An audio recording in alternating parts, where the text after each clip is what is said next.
Diabetic తో బాధపడుతున్నారా? Be better ayurvedic expert తో ఫ్రీ కన్సల్టేషన్ తీసుకుని తగ్గించుకోండి. నమస్తే రమ్మగారు. నమస్తే జీ. మంచి కథ ఒకటి చెప్తారా? పెద్ద కథ చిన్న కథ రెండిటికి మధ్యలో చెప్పండి. మరీ పెద్దదొద్దు, మరీ చిన్నదొద్దు. సరే. ఒక ఊళ్ళో ఒక రైతు ఉండేవాడు. పిల్లలు లేరు వాళ్ళకి. సో ఎప్పుడు దేవుడికి దండం పెట్టినవాడు. పిల్లలు లేరు. అతనికి ఓ ఇల్లు, చిన్న దొడ్డి వాకిలి ఏవో ఉన్నాయి. ఒక కుక్క, ఒక గుర్రం, ఓ పెంపుడు కుక్క, ఒక గుర్రము ఉండేవి. అడవిలోకి వెళ్ళి ఏదో పని చేసుకొచ్చేవాడు. ఎవరింటికైనా పనికి వెళ్ళేవాడు, ఎవరి తోటలోకైనా వెళ్ళి వస్తూ ఉండేవాడు. రోజు సూర్యుడికి దండం పెట్టేవాడు, సంతానం అని. అయితే ఏమైంది, ఈ గుర్రము ఆడదే, కుక్క ఆడదే, వీళ్ళతో పాటే ఉండేవి. కొన్నాళ్ళు పోయాక అతను ఒక రోజు అడవి నుంచి తిరిగి వస్తుంటే ఒక చిన్న మామిడి చెట్టుకి 2 పళ్ళు కనపడ్డాయి. 2 ఉన్నాయి. ఇంత చెట్టు పొట్టిది కానీ చిన్నది, పొట్టిగా చిన్న వెడల్పుగా ఉంది కానీ పొట్టిగా ఉంది. సరే, ఆ చెట్టుకు మామిడి పళ్ళు రెండింటిని ఎక్కకుండానే కోసేయగలిగాడు. ఆ 2 కోసి భార్యకి పట్టుకొచ్చి ఇచ్చాడు. ఆవిడేం చేస్తుంది, 2 మామిడి పళ్ళు తొక్కలు తీసి, తొక్కలేమో గుర్రాన్ని పెట్టింది, మామిడి పళ్ళు రసం చక్కగా పిండి గిన్నెలో పోసుకుని టెంకాలు 2 దొడ్లోకి విసిరేసింది. భార్యాభర్త చక్కగా మామిడి రసం పుచ్చుకున్నాక అక్కడ పెడితే కుక్కొచ్చి మామిడి రసం వాసనకి ఆ గిన్నెని నాకిందట. కొంతకాలం పోయాక ఇతని భార్య గర్భవతి అయి కవల పిల్లల్ని పెట్టింది. తొక్కలు తిన్న గుర్రానికి 2 పిల్లలు పుట్టాయి. గిన్నె నాకిన కుక్క కూడా 2 కుక్క పిల్లలు పుట్టాయి. ఈ టెంకలు ఎక్కడ పడేసిందో అక్కడ 2 బంగారు కత్తులు మొలిచినాయిట భూమిలోంచి. 2 పిల్లల్ని చక్కగా పెంచుకున్నారు. 2 పిల్లలకి చెరుకో గుర్రం, గుర్ర పిల్ల, చెరుకో కుక్క, చెరుకో కత్తి, హాయిగా ఉండే. అన్ని సమానంగా వచ్చాయి. బాగుంది. అయితే కొన్నాళ్ళు గడిచేసరికి పిల్లాడు కాస్త పెద్దవాడయ్యాక ఏముంది రైతు జీవితం, పిల్లలు కుక్కల్ని గుర్రాలని వెంటేస్తూ తిరుగుతారు కానీ డబ్బు వచ్చి పడిపోదు. అంతేగా. వీడికి ఒక యుక్త వయసు వచ్చాక పెద్ద పిల్లల్లో మొదట పుట్టిన పిల్లవాడు కొంచెం యాక్టివ్. వాడు నాన్నతో ఏమన్నాడంటే, నాన్న ఎన్నాళ్ళు ఇలాగే పేద బతుకు, ఇక్కడ పని చేసుకుని ఏదో కలో గంజోతోటి పొట్టపోసుకుంటున్నాము, మేము పెద్దవాళ్ళం అయ్యాం, పెళ్ళిళ్ళు అవుతాయి, కోడళ్ళు వస్తారు, ఇదే బతుకు ఎట్లా బతుకుతాం, ఈ జీవితాన్ని మార్చుకుందాం, నేను ఎక్కడికైనా వెళ్ళి ధనం సంపాదించుకొస్తాను అని చెప్పేసరికి ఆయన కాస్త బాధగా ఉంది. 2 కళ్ళలాగా ఉన్న పిల్లలు ఇద్దరు ఒకటి వెళ్ళిపోతే ఎట్లా అని. వాడేమన్నాడంటే, అట్ట కాదు నాన్న, మేమిద్దరం వెళ్తాం అంటలేదు కదా, వాడు నీకు తోడు ఉంటాడు, నేను సంపాదించుకొస్తా. బాగానే ఉంది అంటే సరే తండ్రి ఒప్పుకుంటే వీడు ఓ కత్తి తీసుకుని, ఓ గుర్రం వేసుకుని, ఓ కుక్కను వెంట పెట్టుకుని పోయాడు. ఊరు చివరి దాకా దింపడానికి తమ్ముడు కూడా గుర్రంతో సహా వెళ్ళేసరికల్లా వాడు ఏమన్నాడంటే, ఒరే అబ్బి, అమ్మ నాన్నని జాగ్రత్తగా చూసుకో, కుక్క గుర్రం ఇల్లు వాకిలి జాగ్రత్త అని వాడి సంచుల నుంచి ఒక చిన్న గాజు కుప్పే ఒకటి తీసిచ్చాడు. దాంట్లో గులాబీ రంగు నీళ్లున్నాయి, ఈ నీళ్ల కుప్పే నీ దగ్గర పెట్టుకో, ఇది రంగు మారిపోతే నాకు ఏదైనా ఆపద వచ్చిందని గమనించుకో, అమ్మా నాన్నకు చెప్పకు, నేను వెళ్ళిన దారి నువ్వు కూడా వచ్చి నన్ను వెతుక్కుంటూ రా అని చెప్పాడు. గాజు కుప్ప చిన్నవాడు పట్టుకెళ్ళి ఇంట్లో పెట్టుకున్నాడు. ఈ పెద్దవాడు ఇక్కడి నుంచి బయలుదేరి అలా వెళ్ళి ఒక రాజ్యంలోకి ప్రవేశించాడు. చక్కటి గుర్రము, వెనకాల ఒక కుక్క, సామాన్యమైన బట్టలు ఉన్న రాజకుమారుడల్లే ఉంటాడు వాడు. ఏదో ముని వరం వల్ల పుట్టినవాడు, పిల్లలు బాగుంటారు వాళ్ళు. అయితే ఏమైంది, వాడు ఆ ఊళ్ళో తిరిగి పని సంపాదించడానికి వ్యాపారం కోసం చూస్తూ ఉండగా రాజుగారి కూతురు ఆ పైన బాల్కనీలో నిలబడి చూసింది. ఈ అబ్బాయి ఎవరో అని ఇతని మీద మనసు పడింది. సరే, ఈ అబ్బాయి ఎవరు ఏమిటని రాజుగారు ఆరాధిస్తే ఫలానా కుర్రాడని తెలిసింది. వాడిని చూసి చాలా ముచ్చటపడ్డారు. వాడు బుద్ధిమంతుడుగా ఉన్నాడు. సరే, అమ్మాయిని ఇచ్చి పెళ్లి చేసుకోమన్నారు. మనకు కావాల్సింది డబ్బే కదా, తర్వాత ఎలాగో పెళ్లి చేసుకుంటాం, రాకుమార్తెనే చేసుకుంటే సరే అమ్మా నాన్నని తమ్ముడిని ఇక్కడికే తెచ్చుకోవచ్చు అనుకున్నాడు పెళ్లి కొడుకు. సరే, ఒప్పుకున్నాడు. పెళ్ళైపోతే వాళ్ళంతా చాలా సంతోషించారు. చాలా యాక్టివ్గా ఉన్నాడు, చక్కగా ఉన్నాడు, బాగుంది, అంతా నడుస్తుంది. దేశంలో జనాలు కూడా సంతోషమే. ఎందుకంటే రాజుగారికి ఒకతే పిల్ల. పెళ్లి చేసుకున్నవాడు కొంచెం యువకుడు, అందగాడు, వీరుడు, టెంపర్తనం ఉన్నవాడు అయితే తమ రాజ్యానికి రాజు అవుతాడు వాడు. అంతేగా. ఇలాగని ప్రజలు కూడా సంతోషించారు. సరే, ఏమైంది, కొద్ది రోజులు గడిపిన తర్వాత ఒక రోజు రాత్రి నిద్ర పట్టక ఆ అబ్బాయి బయట తిరగటం మొదలుపెట్టాడు మేడ మీద. ఆ అమ్మాయి కూడా వచ్చింది. ఇద్దరు కలిసి బయట చల్లగాలికి 12 గంటలకు కూర్చున్నారు. వాళ్ళ ఊరికి ఉత్తరంగా ఒక చోట కొండ మీద పెద్దగా మంట వస్తుంది. అయ్యో అయ్యో అదేదో మండిపోతోంది, అక్కడ ఏదైనా ప్రమాదం జరుగుతుందేమో, సైనికులను పిలుద్దామన్నాడు. అంటే అమ్మాయి ఏమంది, ఏం పిలవద్దండి, దాన్ని ఉరుములకొండ అంటారు, అక్కడ అట్లాగే ఉన్నటువంటి పెద్ద పెద్ద మంటలు వస్తాయి, అదేం తగలబడదు, మంట వస్తుంది అంతే, అది తగ్గిపోతుందా? అదే తగ్గిపోతుంది. ఉరుముల కొండ దాని పేరు. చాలా మంది ఇలాగే మీలాగే చూడడానికి వెళ్ళిన వాళ్ళంతా అక్కడ శిలలైపోతారని చెప్తారు. ఉరుముల కొండ మీద మనుషుల శిల్పాలు ఉంటాయి, శిలలైపోతారు, శిల్పంలాగా మారిపోతారు. అదే. అందుకని మన వాళ్ళు ఎవరు వెళ్ళరు, ఏదైనా చూసినా కొత్త వాళ్ళు వెళ్ళకూడదని చాటింపు ఉంది, వద్దండి అని. సరే అన్నాడు. పడుకుని లేచారు. తెల్లవారేసరికి వాడికి అది చూడాలనిపించింది. గుర్ర వేసుకుని కత్తి పుచ్చుకుని కుక్కను వెంట పెట్టుకుని వెళ్ళిపోయాడు. అన్ని తీసుకున్నాడు మొత్తానికి. వాటితో పాటే ఉంటాయి అవి. వెళ్ళిపోయాడు. యువరాణి పొద్దున్నే లేచింది, భర్త ఏదో వ్యాహ్యాలకి వెళ్ళాడు, వాకింగ్ రన్నింగ్ పోయాడు అనుకుంది. తీరా చూస్తే లేడు. ఎవరో చెప్పారు, తెల్లవారు గేటు, మనకి రాజుగారి కోటకు గేటు తీస్తారు కదా, గేటు తీయగానే యువరాజు వారు అల్లుడు గారు వెళ్ళిపోయాడని వార్త వచ్చింది. అయ్యో అయ్యో నాన్న, ఉరుముల కొండకు వెళ్ళాడేమో నాన్న, రాత్రే చూసాము, నేను చెప్పాను వెళ్ళకూడదని చెప్పాను నాన్న అని ఏడ్చింది వాళ్ళ వల్ల. ఏం చేస్తారు, ఉరుముల కొండకు వెళ్ళిన వాడు బతికొచ్చిన దాఖలా లేవు. సరే చూద్దాం అనుకున్నారు. ఈ కుర్రాడు వెళ్ళాడు. వెళ్ళేసరికల్లా వెళ్ళగా వెళ్ళగా వెళ్ళగా ఆ కొండన్ని సమీపించాయి. అక్కడంతా వెచ్చగా ఉంది. నేను రాత్రి తగలబడింది కదా, ఆ వేడితనం అలాగే ఉంది. ఒక బండ మీద ఒక ముసలమ్మ కూర్చుని కనపడింది. అవ్వ ఏం, నేను రాత్రి ఇక్కడ మంటలు వచ్చినాయి చూద్దామని వచ్చాను, నాకు ఈ పూట ఆశ్రయం ఇస్తావా, కొండపైకి ఎక్కి చూస్తాను అన్నాడు. అలాగే రా బాబు, నా దగ్గరికి రా అని చెప్పి ఆవిడ పిలిచింది. ఇక్కడ గుహ ఉంది, మనకి వంట చేసుకుందాం, కాసేపు విశ్రాంతి తీసుకుంది కానీ రాత్రికి అని చెప్పి చీకటి పడేసరికి వెళ్ళిపోయాడు.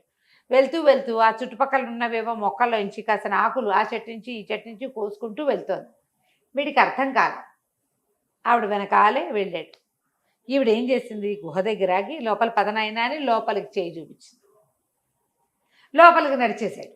నడిచిన తర్వాత తీరా చూస్తే గుహ లోపల ఒక మాదిరి వెలుగుంది. కొన్ని డజన్ల శిలలు కనపడుతున్నాయి. నిజమే అయితే రాకుమార్ చెప్పింది. శిలలు కనపడితే మనిషి రూపాలలో ఉన్న శిలలు, శిల్పాల్లాగా లేవు, మనుషులే బిగుసుపోయి ఉన్నట్టు కనపడుతుంది. కళ్ళు మాత్రం మెరుస్తాయి, కళ్ళు చూస్తున్నాయి, కళ్ళు ఇట్లా, రాతిలో కళ్ళు మాత్రం కదులుతున్నాయి, చూస్తున్నారు ఇట్లా ఇట్లా. నిర్ఘాంతపోయాడు. అమ్మో ఏదో జరుగుతుంది ఇక్కడ, మేము ఇక్కడి నుంచి వెళ్ళిపోవాలని ఒక అడుగు అయిపోయాడు. వెనక్కి అడుగు వేసిన మరుక్షణం వాడు రాయిగా మారిపోయాడు. లోపలే ఉండిపోయాడు. అయ్యయ్యో. ఆవిడ గుహ బయట నుంచి వెళ్ళిపోయాడు. చేసేదేముంది, ఈ అబ్బాయి ఇక్కడ ఉండిపోయాడు. అప్పటికి కొంతకాలం గడిచింది, 4-5-6 నెలలు అయిపోయింది. అయితే ఈ చిన్నబ్బాయి ఉన్నాడు కదా, వాడు ఏదో తోటలో పని చేసుకుంటూ మంచినీళ్ళు తాగుదామని లోపలికి వచ్చి పైన ఇట్లా అటక మీద పెట్టాడు ఆ గాజు కుప్పే, వాళ్ళ అన్న ఇచ్చిన గులాబీ రంగు నీళ్లు. రోజు దానికేసి ఇట్లా చూస్తాడు వాడు, పొద్దునోసారి సాయంత్రం ఒకసారి. పైకి చూసేసరికల్లా నీళ్లు మురిగ్గా కనపడ్డాయి. పొద్దున పిక్కుగా ఉన్న నీళ్ళు రాత్రి సాయంత్రానికి మురికైపోయినట్టు ఇప్పుడే ఏదో జరిగింది. అక్కడి నుంచి అమ్మా నాన్నకి చెప్పొద్దన్నాడు అన్నయ్య. సరే ఏం చేశాడు, తెల్లవారేసరికి బయలుదేరాడు. నాన్న అన్నయ్య ఎంత మటుకు వెళ్ళాడో చూసొస్తా, అంత మటుకు ఆగంలే, ఆనుపాను చూసి వచ్చేస్తా అని చెప్పి బయలుదేరి వెళ్ళాడు. వెళ్ళగా వెళ్ళగా వెళ్ళగా వెళ్ళగా వెళ్ళగా అన్నయ్య మావగారి ఊళ్ళోకి ప్రవేశించాడు. ప్రవేశించేసరికి ఈ అబ్బాయిలు ఇద్దరు ఒకేలా ఉంటారు. గుర్రాలు 2 ఒకేలా ఉంటాయి, కుక్కలు 2 ఒకేలా ఉంటాయి, కత్తులు 2 ఒకేలా ఉంటాయి. రాజుగారు అల్లుడే వచ్చాడు అనుకున్నారు. అందరు పలకరించారు, బాగా తేలిక వచ్చారా, బాగా వచ్చారా, అక్కడ ఏం ఇబ్బంది అవ్వలేదని. ఏమిటి మనం కొత్త వాళ్ళం, వీడెవడో, వీళ్ళంతా ఇలా అడుగుతారు అంటే దారి చూపించారు కోట వైపుకి. కోట బయట ద్వారపాలకులు సలాం చేస్తున్నారు. సర్లే కోటలోకి నడిచాడు. మంత్రి వాళ్ళు వీళ్ళు కనబడ్డారు. బాబు తేలిక అయిందా ప్రయాణం, ఏమి ఇబ్బంది పడలేదు కదా. నన్ను ఏదో అనుకుంటారు వీళ్ళు, అన్నయ్య అనుకుంటున్నారేమో అని అనిపించింది. లోపలికి వెళ్తే రాజుగారు అల్లుడు గారు వచ్చారా అన్నాడు. ఓహో మనం అల్లుడు కాదంటే అన్నయ్య వీళ్ళకి అల్లుడు అనమాట. గ్రహించాడు. మీరు అమ్మాయి కనపడపోయేసారు కదా, అమ్మాయి చాలా బెంగ పెట్టుకుంది, అట్లా చెప్పకుండా వెళ్ళిపోయారు ఏమిటండి, మరి పదండి అమ్మాయిని చూద్దరు కానీ అంటే నేను చూస్తాను అన్నాడు. తీరా అమ్మాయి పరిగెత్తుకుంటూ వచ్చింది, భర్త దగ్గరికి పరిగెత్తుకుంటూ వచ్చింది. అయితే అందరూ ఉన్నారు కాబట్టి కావాలిచ్చుకోలేదు. సరే మాట్లాడుకున్నారు. తేలిగ్గా అయ్యిందా అని అడిగింది. రమ్మగారు మరి అలాగే భర్త పరిగెత్తుకుంటుందంటే మా తమ్ముడు వదని కావలించుకున్నాడంటే కథలో ఔచిత్యం దెబ్బతిందా? అంతే అంతేనండి. క్లియర్ గా చెప్తాను. సూపర్. అక్కడి నుంచి ఇద్దరిని ఆ ఏకాంతానికి పంపించారు. సాయంకాలం భోజనాలు అయ్యాక వెళ్ళంగానే కుర్రాడు, ఆగండి, నేను అన్నని కాదు, అబ్బాయిని కాను, పెద్ద అబ్బాయిని కాను, నేను చిన్న అబ్బాయిని, ఆయన మా అన్నయ్య. ఏం జరిగింది ఇక్కడ అంటే, ఏమో నాకు కూడా తెలీదు, ముందు రోజు రాత్రి మాట్లాడుకున్నాం, ఉరుముల కొండ కనపడింది, మంటలు వస్తుంటే అడిగాడు, పడుకున్నాం, తెల్లవారు లేచేసరికి వెళ్ళిపోయాడు అంటే మా అన్నయ్య ఎక్కడికే వెళ్ళి ఉంటాడు. క్లారిటీ వచ్చింది. అయితే నేను అన్నయ్యని కానని మీ వాళ్ళు ఎవరికి చెప్పబోకండి, నేను అన్నయ్యని వెతుక్కొస్తా అని చెప్పి మర్నాడు పొద్దున ఉరుముల కొండకి మళ్ళీ బయలుదేరాడు. వెళ్ళాడు. సాయంకాలం కంచీకటి పడక ముందే ఉరుముల కొండ దగ్గర చేరాడు. ఆ ముసలిది అన్నయ్య వచ్చినప్పటిలాగానే చెట్రాయి మీద కూర్చుని దూరం నుంచి చూసి తెల్లబోయింది, కుర్రాడు మొన్నొచ్చిన వాడు గుర్తుపట్టింది. ఆ గుర్రం మొన్నొచ్చిందే, చాకు, కత్తి వాళ్ళు మొల్ల వెళ్ళాడుతున్న కత్తి ఎలాంటిదే, కుక్క అలాంటిదే. ఇక అర్థం కాల. అయితే అదే పోలికలో ఉన్న కుర్రాన్ని చూసి నిర్ఘాంతపోయింది. ఎప్పుడైతే అది నిర్ఘాంతపోయిందో వీడికి డౌట్ వచ్చేసింది. అంటే ఇది గ్యారంటీగా మా అన్నయ్యని చూసింది, నన్ను చూసి కంగారు పడుతుందంటే మా అన్నయ్యని ఏదో చేసింది. అక్కడి నుంచి గుర్రం నుంచి ఒక్క దూక ముసలి దాని మీదకి దూకేశాడు. కత్తి మొన గొంతు దగ్గర పెట్టేశాడు. చంపేస్తాను, మా అన్నయ్యని చూసావు నువ్వు, చెప్పు ఎక్కడున్నాడో చెప్పు, మా అన్నయ్య ఎక్కడున్నాడో చెప్పు అని కరిచొచ్చి కేకలు పెట్టాడు. కత్తి గుచ్చుకుంటుంటే ముసలిది ఏమంది, బాబు ఇంతమంది వచ్చారు, ఎవ్వరూ నన్ను ఏమీ చేయలేదు, మీ అన్నయ్యని తీసుకొస్తా, నీ దారి నువ్వు మీ అన్నయ్యని తీసుకుని వెళ్ళిపో. కుక్క గుర్రం అక్కడెక్కడ ఎక్కడో తిరుగుతున్నాయి. సరే లోపలికి వెళ్ళి ఆ గుహలో ఉన్న వాడిని వెంబడి పెట్టుకు తీసుకొచ్చింది. మనిషిని చేసింది, తీసుకొచ్చేసరికల్లా వీడి విజిల్ వేసేసరికల్లా ఎక్కడికో పారిపోయిన ఆ గుర్రం కుక్క పరిగెత్తుకొచ్చింది. ఇద్దరు గుర్రాలు ఎక్కి బయలుదేరారు. 4 అడుగులు వేసాక అన్నయ్య అన్నాడు, ఒరే నువ్వు నా తమ్ముడివి, నన్ను తీసుకొచ్చావు, ఆ గుహలో ఎంతమంది ఉన్నారు రా, పాపం వాళ్ళ కోసం ఎవరు వస్తారు, ఏమైనా సరే వాళ్ళందరినీ తీసుకెళ్ళాలి, అసలు ఈ ముసల్దాన్ని ఇక్కడ ఉండనివ్వకూడదు, అది ఎందుకు ఇట్లా చేస్తుంది మంత్రాలు మారి, దాని సంగతి చెప్దామని పద మళ్ళీ వెనక్కి వెళ్దామన్నాడు.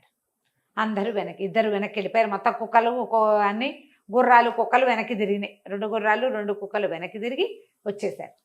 గుహలోకి వచ్చేసరికల్లా వచ్చి ఆ ముసల్దాన్ని పట్టుకున్నాక వాడికి తట్టింది, ముసల్ది మొన్న నాతో పాటు గుహలోకి వచ్చింది, అది రాయి వల్ల నేను రాయి అయిపోయా, మళ్ళీ ఇప్పుడు నన్ను రాయిలాగా ఉన్నవాడిని బయటికి తీసుకొచ్చింది, అది ఎందుకు రాయవల ఆలోచించి ఇక్కడ ఒక కిటుకుందిరా. ఆ రోజు కూడా ముసల్ది ఏవో చెట్లాకులు తుంపి చేత్తో పుచ్చుకొచ్చింది. ఆ ఆకులు కనుక చేతిలో ఉంటే రాళ్ళు అవ్వం. ఇందాక చేసిందా అంటే కుర్రాడి చిన్నపిరాడి కూడా గుర్తొచ్చింది. అవును, ఈ 2 చెట్లాకులు 2 గుప్పెళ్ళు తెంపుకుంది అని. అది 2 చెట్లాకులు పట్టుకుంటే వాళ్ళకి ఏమవ్వదు. అక్కడి నుంచి ఏం చేశాడు వీడు, చేరుకో 2 గుప్పెళ్ళు ఆకులు చేత పుచ్చుకుని ముసలిదాన్ని వెనకాల నుంచి గుహలోకి తోసేశారు. తోసేయంగానే ముసలిది డామని పడింది గుహలోకి వెళ్ళి, మరుక్షణ రాయిలా మారిపోయింది.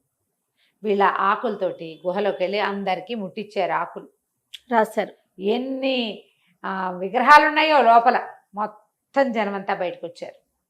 ప్రతి ఎన్నేళ్ల క్రితం వచ్చిన వాళ్ళు ఒకళ్ళకొకళ్ళు తెలీదు, వాళ్ళందరూ వీళ్ళది మీదే ఊరంటే మీదే ఊరని చెప్పుకుంటున్నారు.